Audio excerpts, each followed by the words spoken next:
Kausap po natin si Professor Emmanuel Leyco, mga kapuso, at papaliwanag sa atin ang tungkol po sa bagay na ito. Professor Leyco, magandang umaga po. Hello, Professor. Hello, hi. Magandang umaga po, Camelo. Opo. At maraming salamat. At susubukan nating dagdagan yung paliwanag na ginagawa po tungkol po sa huling aksyon ng ating Bangko Sentral. Opo, at ito nga po ay bunsod ng patuloy na pagtaas ng presyo ng mga bilihin na nararamdaman ng mga tao.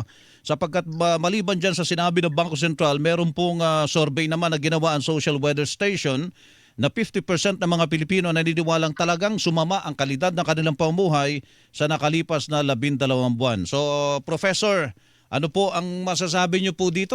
Nasa tamang direksyon po ba tayo at ito po ba ang sagot para kahit papaano po ay guminhawa? Kasi ang dami, 50% ng mga Pilipino nagsabing nahihirapan na talaga po, Professor. Tama po yun.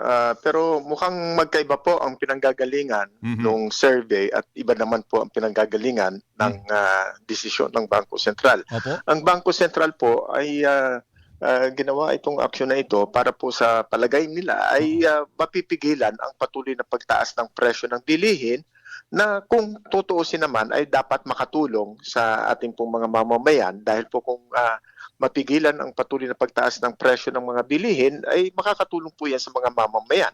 Ngayon, pero hindi naman po automatic yun eh. Wala pong automatic lalo na po sa pagtataas ng interest rate. Ang pagtataas ng interest rate, ang unang maaapektuhan dyan ay yung mga mamamayan na nangungutang o mga negosyo na nangungutang dahil yung kanilang pangungutang ay mas magiging expensive, madadagdagan kasi may interest rate yan.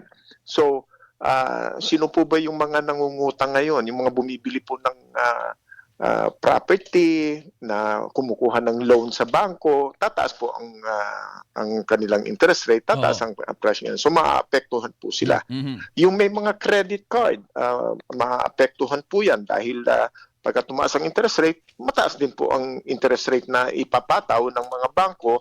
Kaya po kung hindi binabayaran agad ng buo ang mga kwenta ng credit card, magbabayad po sila ng mas mataas na bill. Ang isa pa po yung may mga balak o bumibili ng mga kotse, mas mataas pong interest rate, so maapektuhan po sila. So sa consumer, malaki po ang epekto niyan, lalong-lalo na po kung tayo ay nangungutang. Ngayon, ang mga negosyante naman po na nangungutang din po para sa pamumuhunan nila, maapektuhan din po yan. So sa kabuuan, bagal ang paggastos dahil mas magiging mahal ang pera. At yung may mga sobrang pera, maiengganyo naman na mag-ipon. Ilalagay nila sa bangko at wag na munang gumastos. Opo. So, yun po yung mga nakikita natin na epekto sa mga mamamayan. Pero kung wala naman tayo talagang panggastos, patuloy pa rin ba ang pagtaas ng presyo ng mga bilihin? Malamang po marami pa rin po ang magtataas ng presyo ng mga bilihin dahil kung sila ay nangutang, yung kanila pong gasto sa pangungutang, ipapasa din po yan sa mga consumer. So, madadagdagan ng presyo, hindi mababawasan. Pero medyo hindi po yan mangyayari agad-agaran. Medyo hindi yan makikita bukas makalawa. At mararamdaman pa rin ang patuloy na pagtaas ng presyo ng mga bilihin at mababawasan ang matatagalan bago makita na bababa ang inflation. Yun po ang plano ng Bangko Sentral na magtaas ng interest rate para po mapigilan ang pagtaas ng presyo ng bilihin. Pero hindi po yan mangyayari bukas makalawa. Medyo matatagalan pa po yan. Ako po. So, magtitiis pa rin tayo sa mataas na presyo ng bilihin. Hindi naman pwede, Professor, na hindi tayo kakain. Hindi naman pwedeng hindi tayo bibili ng bigas. Hindi naman pwedeng hindi tayo bibili ng mga protina na yan. Yan, karne, isda, baboy at saka gulay po, Professor. Tama po yun. Yung mga pangkaraniwang ginagawa natin sa araw-araw, hindi naman po agad mapipigilan na tataas ang presyo dahil marami pong dahilan kung bakit tumataas ang presyo ng mga bilihin sa ating Oho. pamilihang bayan. Mm. Katulad po ng patuloy na pagtaas ng presyo ng petrolyo, yan po ang pangunahing dahilan kung bakit tumataas ang presyo ng mga produkto sa ating merkado. So, hangga't hindi bumababa ang presyo ng petrolyo, maski na po taasan ng interest rate, baka makadagdag lang po ang pagtaas ng interest rate doon sa babayaran mismo ng mga mamamayan. Dahil po halimbawa, yung mga nag-aangkat ng petrolyo, nangungutang din sila para sa pag-angkat. Di ipapasa din po nila sa mga mamamayan yung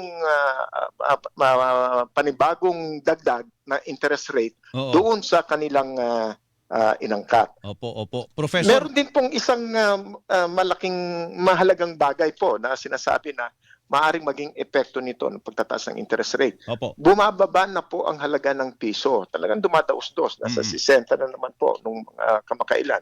Pagka tinaas ang interest rate, ang halaga ng piso ay maapektuhan din po yan. Maaring mas maging attractive ang peso kontra dolyar. Pero titingnan din po natin kung yung pagtaas ng 0.25% ay enough para po itulak pataas ang halaga ng piso. Opo. Titingnan po natin yan sa merkado. Maaaring meron pong epekto din yan. Opo.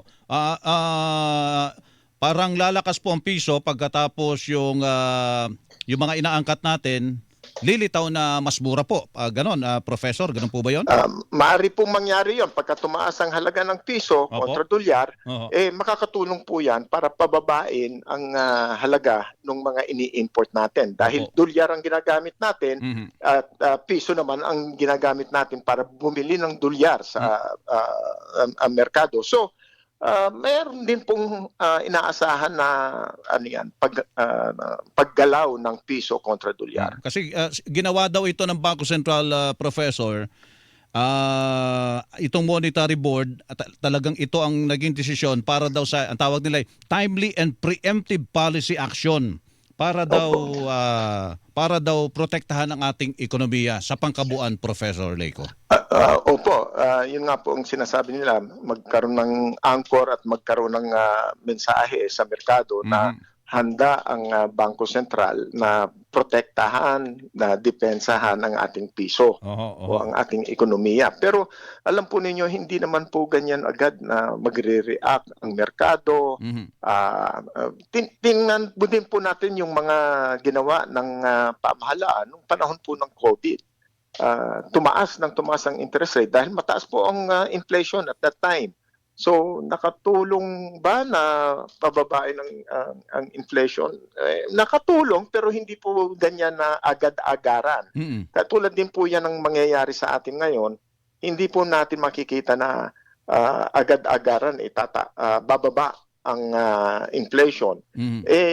Ito nga po yung pag-aangkat natin ng langis sa ibang bansa, dolyar ang ating ginagamit. So kung hindi gumalaw ang piso substantially para po makatulak sa halaga ng piso pataas, pareho pa rin po ang ating babayarang presyo ng petrolyo na ngayon nasa may $100 pero medyo gumaganda-ganda ng kaunti pero malayo pa po yan doon sa presyohan bago mag-umpisa ang gera sa Middle East. Opo, Professor, medyo malungkot yung forecast para sa inflation sa 2020 pagtatapos ng 2026 sa 2027. BSP na mismo nagsabi, maaari daw pong pumick up, tumaas sa 6.3% sa 2026 at pagkatapos saka pa lang mararamdaman ang pagbaba pero 4.3% sa 2027. Mataas pa rin kaysa tinatarget po, Professor.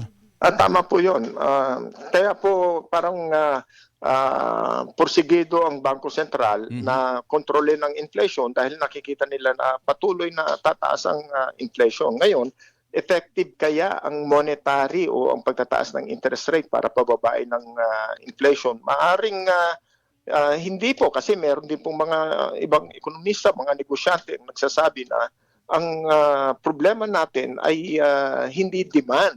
Kasi po karaniwan, pagka tinataas ang interest rate, yan po ay para pigilan ang inflation sa pamamagitan ng pagpigil sa demand. Pero sa ngayon po, ang problema po talaga hindi na po yung demand. Ang demand will continue dahil ang petrolyo po pangunahing Commodity. produkto na ginagamit natin sa halos sa lahat ng paggamit natin ng sa ating kabuhayan. Pero yung supply, ang problema natin hindi katulad nung dati na pagka nag-angkat tayo, darating. Ngayon, isa lang ang problema lang natin noon, ang palitan ng piso kontra dolyar. So, ngayon po, dumadaos-dos ang halaga ng piso, ang supply ng langis ay hindi sigurado o kaya po ay nanganganib po tayo.